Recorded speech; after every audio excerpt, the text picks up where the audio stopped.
This is Pet Life Radio. Let's talk pets.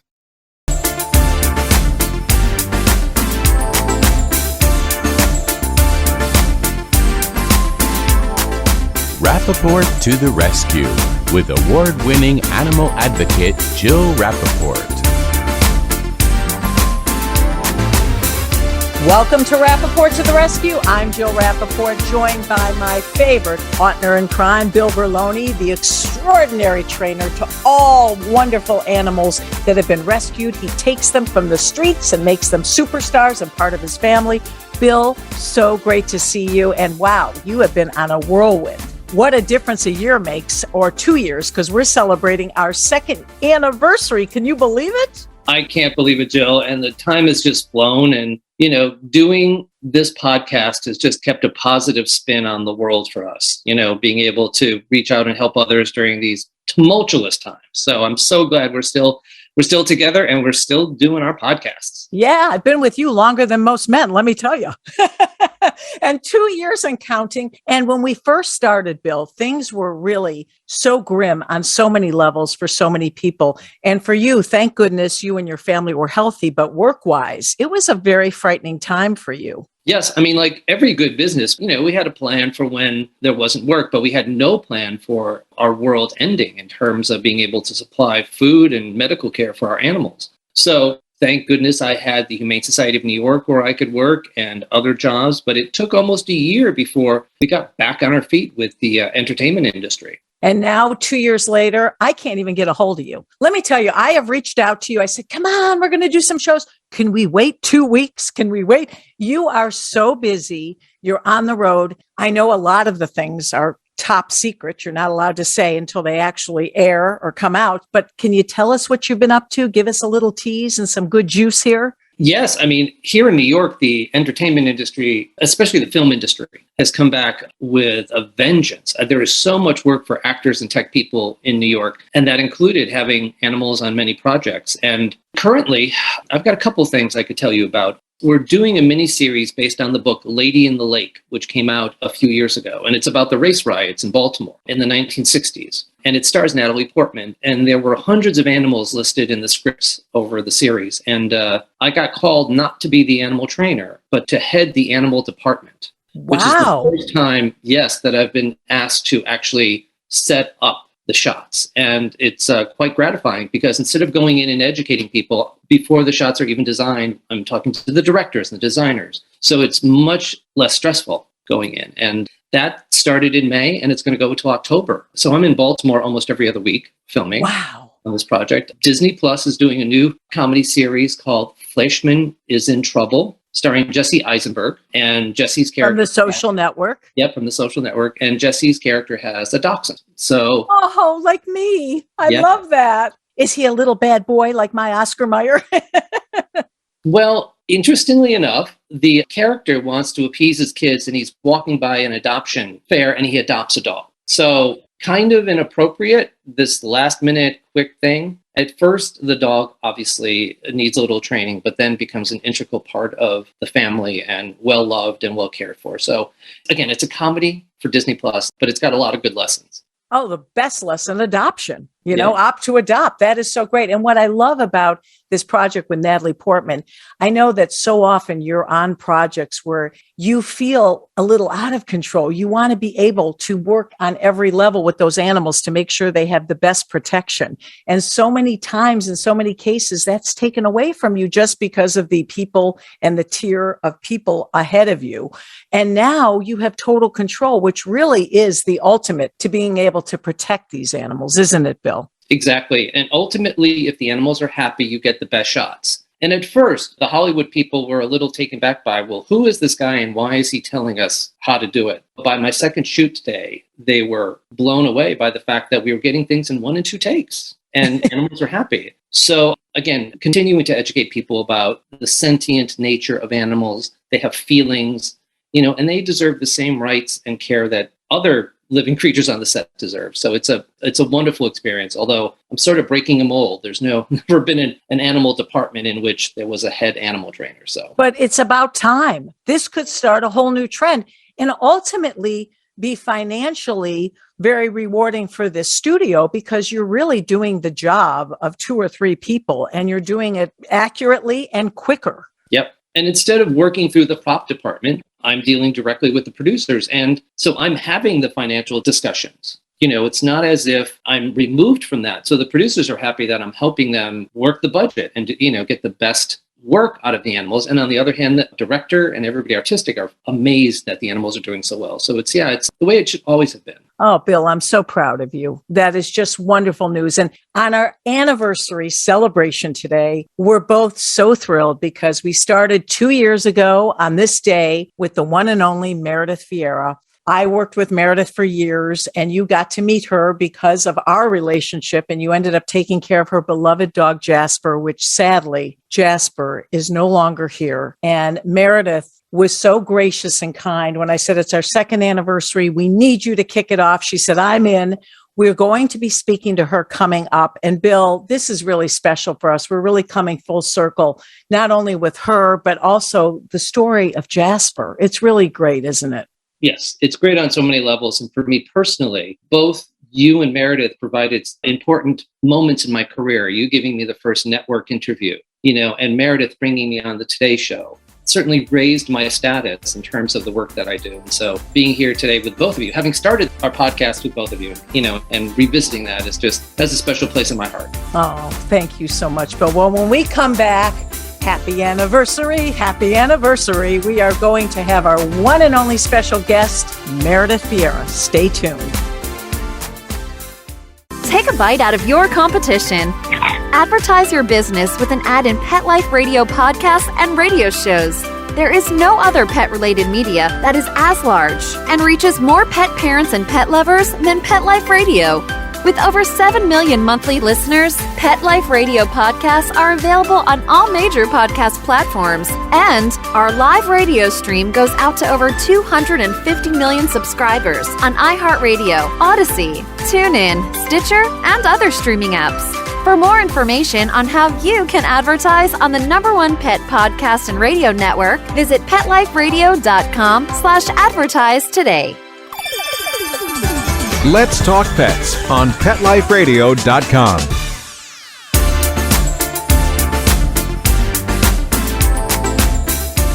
Welcome back to Rappaport to the Rescue. I'm joined again with Bill Berloni and our very special anniversary guest. We kicked off the show with her 2 years ago. She was on again with us last year, the one and only wonderful Meredith Vieira. Meredith, you're coming live from LA. Hey, Jill. Hey, Bill. I know you should get me to take you to Vegas. We might make a real killing at the tables. Exactly. Well, first of all, sorry to get you up a little earlier, but we were so happy. And what I love about Meredith, and I said this in the beginning, is that the minute I emailed her and said, well, second year anniversary, can you do the show? And this woman has 9 million jobs. She's in LA working. She's all over the place. She said, I'm there for you. We are so thrilled and honored to have you with us. You're our good luck charm. And Bill and I were talking about you in the intro. We have to start, sadly, on a somber note about dear beloved Jasper. Oh, yeah. It'll be a year in November 1st. The Jasper passed away, 17 years young. Oh. Lived a really good life. I still miss him. Well, you know this feeling every day so much. We have one of those screens in the kitchen that you can put your photos on, and they just rotate them through the day. And every day I come down at about the same time. And it's right when one of the photos of Jasper pops up. And I think it's just his way of saying, hi, kid, I'm around. Have a nice day. At first it made me sad, but now it makes me happy. Well, yes, just to have them close, because when they go, a piece of our heart goes with them. And, when Bill and I spoke with you a year ago, he had just survived that incredible coyote attack. I mean, no dog should have survived that at 16 years old. And he was really doing incredibly well. Yeah, he actually, that was in 2020, right when the pandemic was starting to gear up. It was June of 2020. And he made a remarkable recovery. He should not have survived. The surgeon who worked on him said to me, after initially observing him when I brought him to the emergency care unit, he said, this dog, I've never seen a dog with more will to live. And that really summed up Jasper. He was a scrappy guy, and he made it through. And then I became the Clara Barton of my neighborhood for dogs. And I He and I, we worked it together, and he was great. And then unfortunately, 1 year later, he started having a few strokes. And I took him to an emergency care unit again, the same one. They're lovely people. And they said, this often happens with older dogs. We could try to diagnose the issue, but there's really nothing you would do about it. If he has a tumor, it's not likely you're going to go operate on a dog this old, who's been through so much. And so we were monitoring it, and he had one more little one, and I just sort of held him, and it was okay, and he got his fluids. And then this last time he had a stroke, and it was clear. It was greater than that, You know how you know. Yeah, that it's just the worst feeling in the world. You just feel so helpless and you want to be there for them. And then you say, who's there for us? Because the loss is overwhelming. And Bill, I think so many dogs, so many animals like Jasper that are so feisty and, really have quite a personality. They seem to really survive extra long and they have a will to live, those feisty dogs. Bill, you trained Jasper midlife. You took him in your home and basically were trying to teach him to be a, quote, better dog, correct?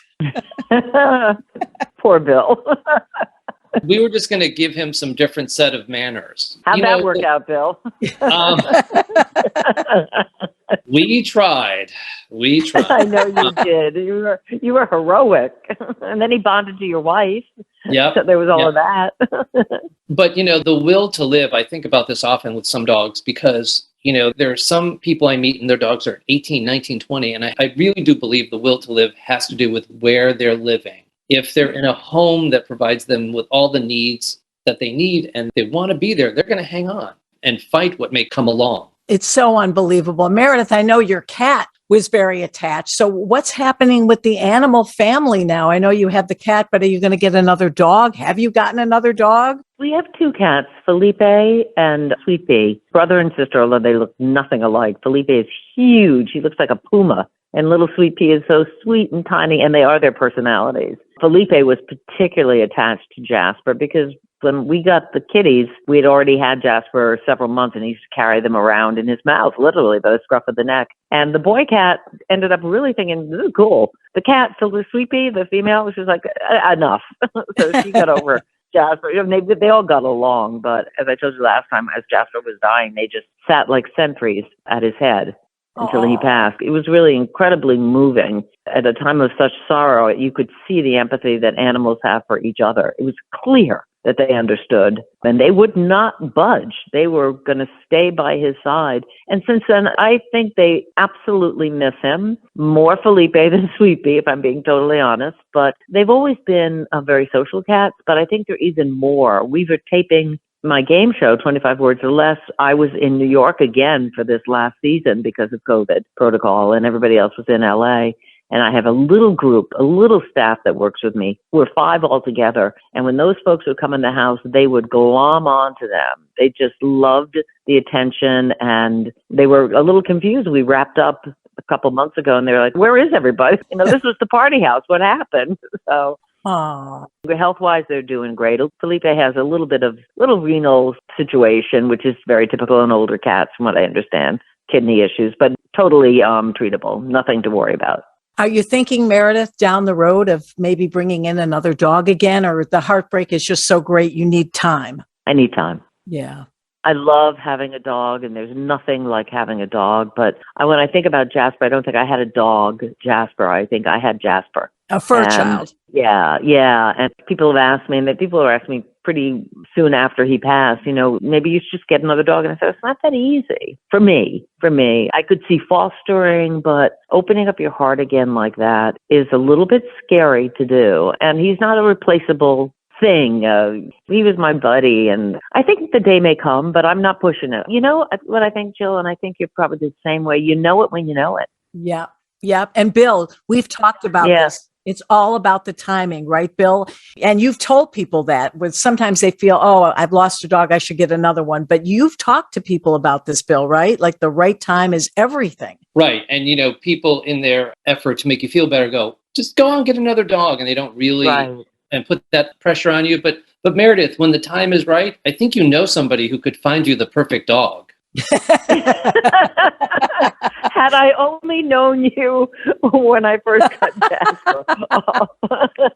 But you know me now, so. I do. And thank you, Bill. And I really, really appreciate that. And be careful what you say, because I will call you when I'm ready for that, because I think that's a really important element in the equation for sure. But right now, I have quite a few friends with dogs, so I'm like an auntie to a lot of them. My son, Gabe, has the most adorable dog, Arthur. He's a mix of a Basset Hound and a Golden.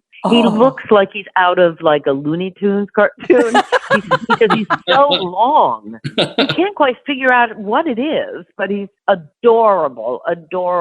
And so I'm his grandma, and I love him. He's a gentle soul, such a gentle soul. So it's fun. It's fun to see. It's fun to see my son and his wife. This is their first dog, and the joy that it brings them, and all the issues that come with having a dog, And it's awfully fun to watch it from a little bit of a distance and see them become the dog parents that I'm hoping they would. Yeah. Exactly. And the last time we spoke, you were getting ready for the big wedding. And it came off. It was last September 4th, or that Saturday. It was supposed to be the 5th or the 4th the first year, and then it got canceled because of COVID, postponed. And the Wednesday before the wedding, they got married in Tarrytown, New York, which is up along the Hudson, Westchester. 3 days before, on the Wednesday, there was a huge rainstorm, massive, where so many inches of rain fell in a very short period of time, flooded our basement. If you had seen, we were sitting upstairs, and Allie, his now wife, and I were going, "Oh, it's so peaceful here." And Gabe said, "Do you guys have water running?" And I'm, "What are you talking about?" He said, "Mom." And we get to the top of the stairs, go to the basement, and you can hear it's coming through the door in the basement. Oh my God. Well, I looked up at the heavens and said, "Why? Why are you?" I think it was a good me?" sign, though. That must have been a good sign. I guess when we got our brooms and were pushing the water out as quickly, because there were lulls in the storm, and then we thought, great, the worst is over, and then it came again. But fortunately, a few months earlier, we had wall-to-wall carpeting down there, and we just took it all out and put down these tiles. They're like a floating tile. Thank God for that. Everything dried out fine. It was not a disaster. And the wedding, the most important thing, went off without a hitch on Saturday. It was a beautiful day. Oh, well, mazel tov. We're so happy for you and your wonderful family. And Meredith, every time I turn on any show, there you are. First, I'm watching the Today Show, and who's in the audience doing her groove thing, waiting for Harry Styles to come out, but Meredith Vieira. Yeah, but you know what? That's not how devilish those people are. And you know them, Jill, as well as I do. They saw me. I brought one of my dearest friends, Anne Hallowell, her granddaughter, Malka, loves Harry Styles. She's a senior, she and her friend, and she's had kind of a rough year, like so many kids, because of COVID and the isolation. And she called me and said, "Do you think you could get tickets for the show, the concert?" And I said, "I don't think so. I really don't. I will certainly try." And I didn't even know that he was going to be in concert at the Today Show. Are you kidding? The former host of the Today Show, a legend. If you can't get a ticket, I give up. Well, what happened was I called Hoda. I left a message, and I said, "Hoda, I understand the answer is no. I'm sure you have thousands of requests. I just would feel rotten if I didn't ask, because this is for a lovely girl and her friend." And she called me back and she said the same thing. She said, "What is your problem? You hosted this show. Of course you can get a ticket." She said, "You'll pay for my lunch, but you'll get a ticket." But that is what is so lovely about you, Meredith, and why we love you so much. So many people that have had that role, that have had a job as big as yours, would just show up there and say, "Hey, do you know who I think I am?" You are the most, you have no ego. You're so sweet. You're so polite. You're so kind. You're so unassuming. That is Meredith Vieira. That's why we love you. It's because I do know who I am. I don't want anybody else to remind me, yeah, sister, we know who you are. But meanwhile, I saw you rocking out to him. Well, he's adorable. And the thing about Harry Styles, I mean, now I sound like Mrs. Robinson here, but he is really good-looking guy, but he's very talented, and he gave so much to that audience. It was a terrible day, as you know. I look like a drowned rat. Al Roker made sure that I was put on camera as a drowned rat. You look great. And pointed it out, because I wasn't really prepared. I had it on a yellow slicker, though, but Harry Styles, he stood there. He did a whole sound check and performed a song all the way through. It was great. He's a class act. He's a smart guy. because he knows how much he needs those people, and he really respects them, and he's grateful for them. And he will go, well, he's already gone very far, but I think he will continue to grow as an artist because he has humility. Oh, I know. He is just so adorable. Love the hair. The outfits, sometimes, not so sure. But I know exactly what you mean. But when you're standing next to him, it almost makes you think I could wear that, I guess, because he does it so well. It doesn't look like, when I see pictures, I go, that guy is a little nutty Luigi. But when you're next to him, it's fantastic looking. He looks great. Switching channels again just last week, and there you are with The View, talking about 25 years. You were the first moderator. You were talking about your relationships and how things have changed over the years, showing the old clips. I thought that was so fascinating because back then you really were, the whole show was so ahead of its time, but you had secrets you had to kind of respect and observe, which kind of pissed you off a little bit, right, Meredith? Yeah, and we talked to it really honestly about, first of all, I had not seen, I'd seen Joy on and off and Deb on and off because she had moved out to LA and I had done her Hallmark show out here. That's Deb Matenopoulos. Matenopoulos, right. And I think I'd seen Star once, but it's over a course of many, many years. You really do pick up where you left off. But what had gone unsaid during our time together, and I was there 9 years, Deb was the first to leave, then I did, and then Star, and then Joy came back. But a lot of it revolved around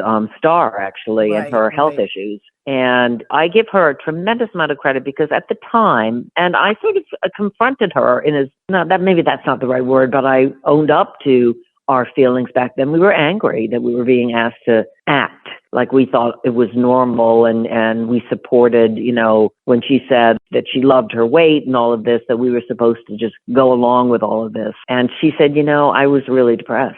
And I could never admit that. And I thought it took a lot for her to say that. And I've seen the growth in Star, the emotional growth in Star, and it's tremendous. And I think part of it is she was not a happy person. She could perform as a happy person. She was a very high functioning, very smart woman, gifted, but she just wasn't happy in her life. And part of that was her health. She wasn't healthy, but she didn't want to admit it. She didn't admit that extra weight was causing her problems because, she was the proud Black woman and her size was her size, and that was fine. And I get it, but when it became clear that we were in on some of the lying, like the gastric bypass and all that, I felt, I don't want to do that. I didn't sign up to be an actress. We're supposed to be the show that tells the truth, and it's very complicated too. And I don't want to say this was Star holding it up over us and saying you must do this or that. This was the show really making a decision. Right. But anyway, Star just talked about, her life since, and she got married and then divorced, and it was a messy thing. And she did find the love of her life, and he's, from all accounts, a fantastic man, has a son that Star has essentially taken as not his mom. She knows she is his stepmom, but loves him to death. And actually, we went to dinner, the group of us, after that shooting at the hotel, the taping. And I don't want to say we were raucous, but we were like we were back to where we were 20-some years ago. And while we were sitting there, he called her just to check in. And you could tell by the way he talked to her how much he loves her and how much she loves him. I said, Star, I never put you in that category as parent. She said, neither did I. But isn't that special? That's really nice. Because, I worked with Star too. She was at the Today Show before The View as their legal consultant. And I shared an office space with Star. And boy, was she outspoken. I got such a kick out of her. But I have to be honest, I was a little afraid of her. She was tough. Because, she was tough. And she had that ability to make you scared. Right. And that was her armor. We all have our armor, and that was hers. What's amazing is that you were the moderator, yet you still had to have the force, the powerful Barbara over you. So even though it was a show where you were supposed to express your, quote, views, Barbara had a lot of control over that as well. Yes, she did. I mean, Barbara's the only reason that show stayed on the air. They would have pulled it in the first year because the ratings were so low.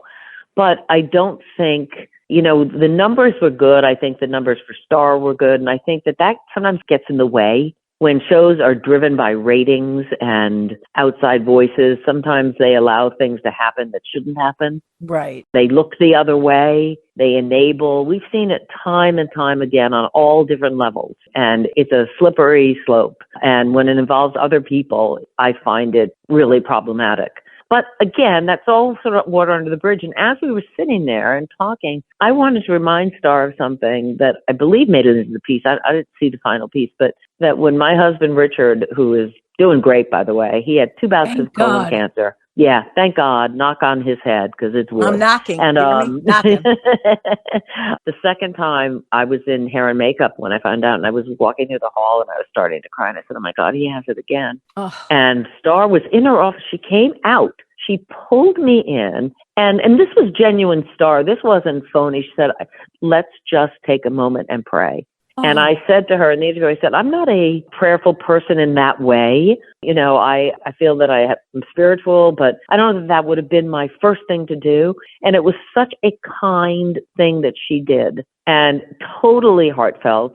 And I never forgot it. And and she said, "No, I remember that." And I guess it was my way also pointing out, like, we had complicated relationships, all of us, but at the bottom of it all, there was a love and a respect, because we were forming a family from the ground up. And every family has dysfunction. I'm sorry, it does. And we had our share of it, but there also was a real bond. And I could feel it in that hotel room a few weeks ago, too. Well, you'll be happy to know that story, that heartfelt, touching story, which actually brought a tear to my eye, did make it on the air. So good. Yes. And I thought, wow, that was another side of Star that I probably didn't realize and didn't know. Yeah. So it's amazing. And Bill and I were talking about you in general, Meredith. First of all, Bill, it gives us credit for his career, which is amazing, but you have been such a force in the industry. And forget all the accolades and all the titles. You've had the biggest and best jobs in this business, but yet you and Bill, you agree with me, have remained, as I've said earlier, so grounded, so down to earth, and so real. What is the secret? Is it that you just were born without an ego? Well, we all have an ego. We all have an ego, and I think I have a healthy one. But I don't know. I never drank the Kool-Aid, and at least I tried not to. And I'm sure I can attribute that to my parents. So my dad's philosophy was, to get anywhere in this world, you have to be a hard worker and always lead with kindness. Just always.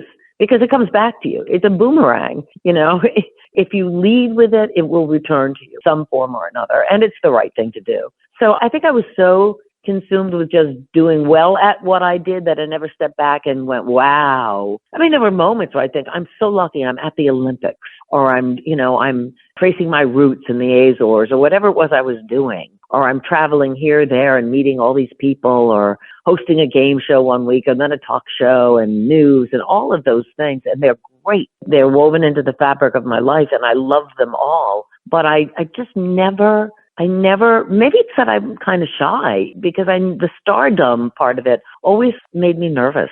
I didn't like it. I knew it was temporary, that kind of stuff, it doesn't last. So if you rest on those laurels, they're not real. They're all glitter, and it's really nothing under, eventually you can peel off the glitter. And I don't know. I just never quite went there in my head. I also have a husband and 3 children that would never have left me. And every day I was cleaning up Jasper's poop, So things life takes on a whole different perspective when you got a doggy bag, poop bag in your hand. Yeah, that's part of life. So well, Bill will tell you, in fact, he called me while he was taking care of Jasper. Bill, you can recall that conversation that you were so touched by the way Meredith was and is as a human being. Oh, absolutely. Absolutely. I mean, to even go on air and say, my dog is a mess, and I've hired this trainer to do it, but it's the truth. It's part of everybody's fabric of life. And again, that kindness and that truth that Meredith has just came through, because I think people learned something. Oh, totally. They totally did. But I mean, learned you so two are much. two of the kindest people that I've met. I mean, and I think we all gravitate toward each other. It's like that secret handshake. Oh, I know you. You're a good egg. I want to be in your corner, Well, Meredith, we cannot think of anyone that we would rather celebrate our anniversary with than you. You are our good luck charm. We're going to be, as you know, next May, I'm going to be emailing you like it's coming up again. You are so special to us. And I really believe the reason we're still here, I feel like you're the reason. You kicked us off. You're the cornerstone every year. And we just Oh, see, those are my dogs agreeing. I think I don't know if he agrees or is loudly disagreeing, but either one. They're totally agreeing, but we love you so much, Meredith. And again, we know how busy you are. You're in LA now. Anything you'd like to plug? Any new projects? I can't imagine you have something else on your plate, but I do. I have a special with Kate Berlant and John Early, who are two wonderful young comedians, John Early and Kate Berlant, and they have just completed a project for Peacock, NBC's streaming source, and it's a special, and they asked me if I would be part of it and play sort of a spoofy version of myself. And we were two comedians had a falling out. They were famous at one point, and I get the first interview with them after they've sort of come back together to explain what went wrong. And so I said, my agent, Michael Glantz, called me and said, are you interested? And I said, let me look them up. And then I realized I knew who they were. And I said, absolutely. The funny thing is when I told my daughter that, that I was going to do this, she said, why you? Like joking, but Mom, that's how nice. Cool. You're cool. You're with them. They're like really cool. And so we were laughing about it. And I went and I did the scenes with them. And a lot of it is ad lib, which always I go, oh my God, where are the lines that I learned? What are you talking about? But then I love doing it. And it's just different. It flexes different muscles. And you never know. I mean, I'm lucky that I have a career that's varied enough that people think of me for certain things. They think of you for everything. What haven't you I don't done? know. Oh, I mean, seriously, think of all your roles. Other than a porn film, Meredith, what haven't you done? Oh, well, I didn't tell you about that. No, I'm only kidding. Although that ship has definitely sailed, honey. In fact, it's sinking. No, it is unbelievable. You have had the best jobs in television, really. And people have looked up to you and have adored you for years. And you just keep on going. You are the Energizer Bunny. And you are so amazing. We're so happy to have you here today, kicking off our second year. And Bill, is there anyone better? Come on. Nope. And again, she gets the best jobs because she's the best person. That's so true. Thank you, guys. Well, good luck this season, and you better call me in May. Oh, you can count on that. We love you, Meredith, and have a great time in LA. And I know you got all dolled up and you look fabulous, even though we can't see you. I'm going to go out to lunch. Oh, yeah. Oh, of course. Lunch in LA. How unusual. Where are you going? To the Ivy? Where are you going? Oh, well, where else would I go? No, I think In-N-Out Burger, actually. Well, have a great time and give our love to your family. I'm so glad that Richard is doing so well and your kids are so happy and the cats are good. We love you and thank you so much for joining us on our second anniversary of Rappaport to the Rescue. Let's Talk Pets, every week on demand, only on PetLifeRadio.com.